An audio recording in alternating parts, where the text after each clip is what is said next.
They still ask my permission before taking a photograph. Some whisper it. Some laugh when they say it. Some don't ask at all. Those are the ones who write letters later, apology letters. I don't move anymore. I don't need to. I was given to him in the early 1900s, Key West, Florida, a large wooden house on Eaton Street. His name was Robert Eugene Otto. They called him Gene. He was small when I first saw him.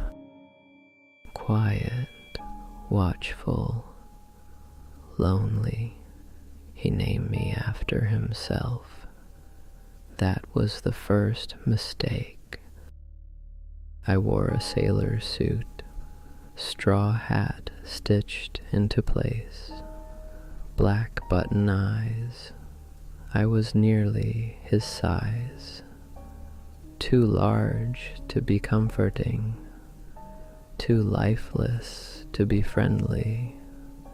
He spoke to me constantly, not like a child speaking to a toy, like someone speaking to an equal. Sometimes he whispered, sometimes he argued, sometimes he listened.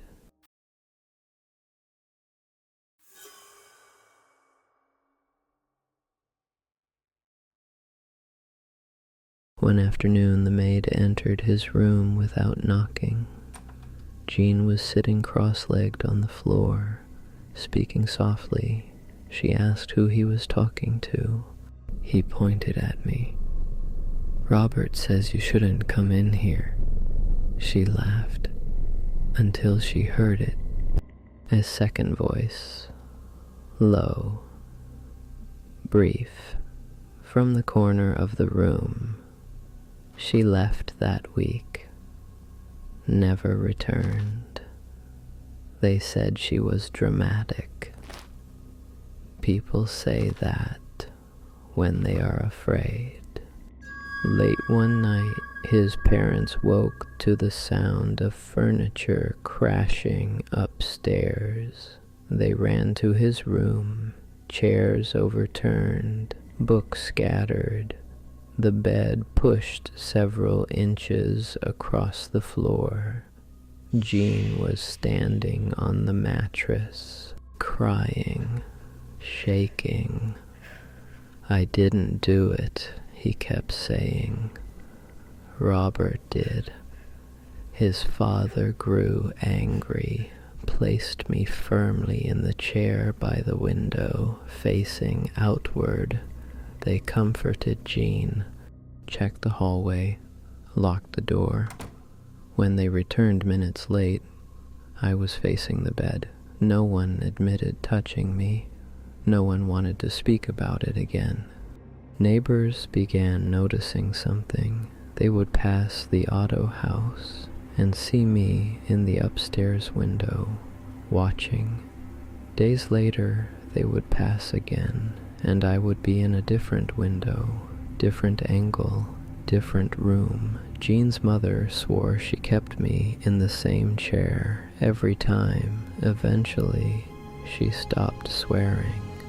Children imagine things. Parents rationalize things. But doubt grows quietly, and I was always there, always watching, always listening.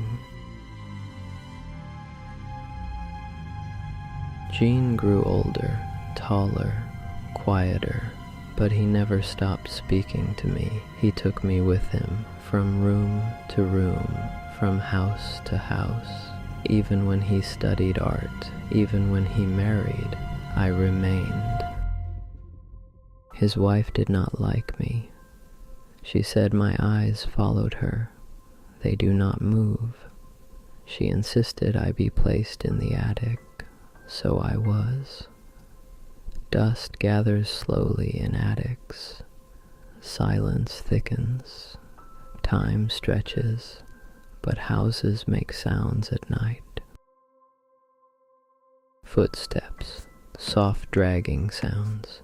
Servants refused to go upstairs after dark. His wife claimed she heard giggling, high, childlike.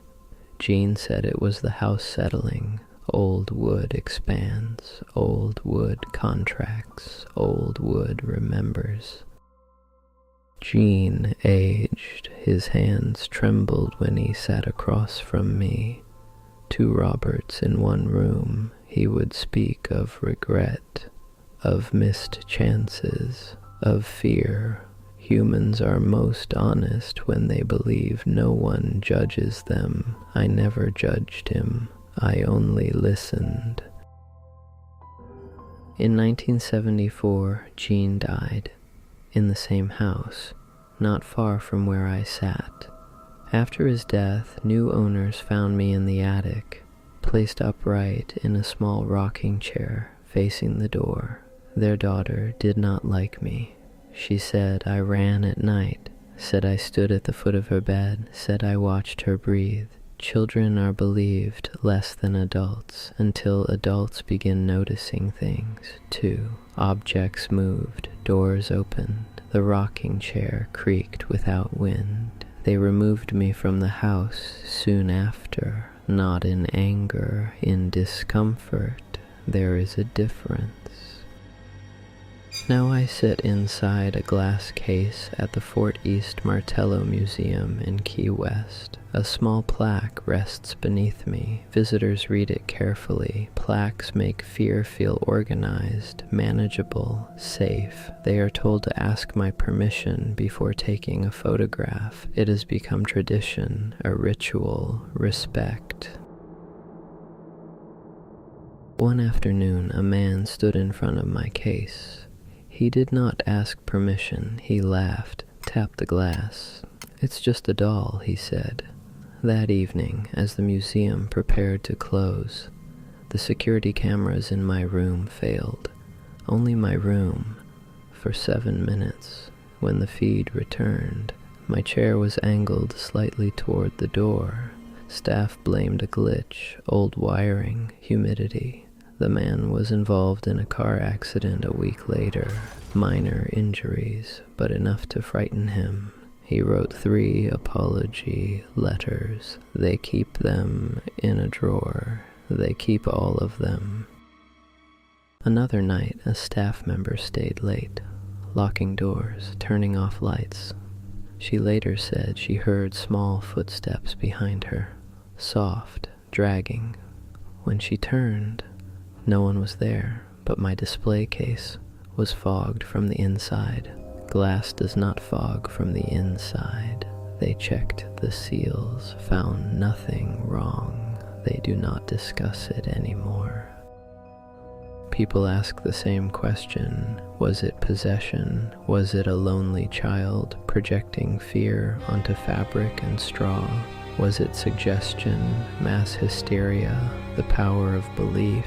Humans need explanations. They prefer clean answers, but fear is rarely clean, and belief is rarely harmless.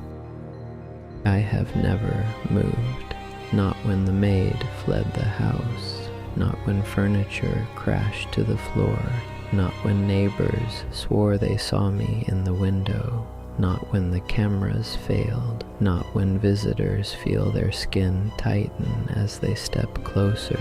I have never needed to move. What frightens them is not motion, it is possibility. The possibility that something can witness without blinking. The possibility that something can listen without breathing. The possibility that they are not alone in a room they believe is empty. The museum closes at 5. Lights switch off. Footsteps fade down the hallway. Silence settles. I sit in the dark, sailor suit stiff, button eyes forward, unblinking, unmoving, listening. They still ask my permission before taking a photograph. Some whisper, some laugh, Some don't ask at all. Those are the ones who write letters later, and when the room goes quiet, when the air becomes still, when no one is left inside the building, I remain, I always remain, I never moved, but sometimes they do.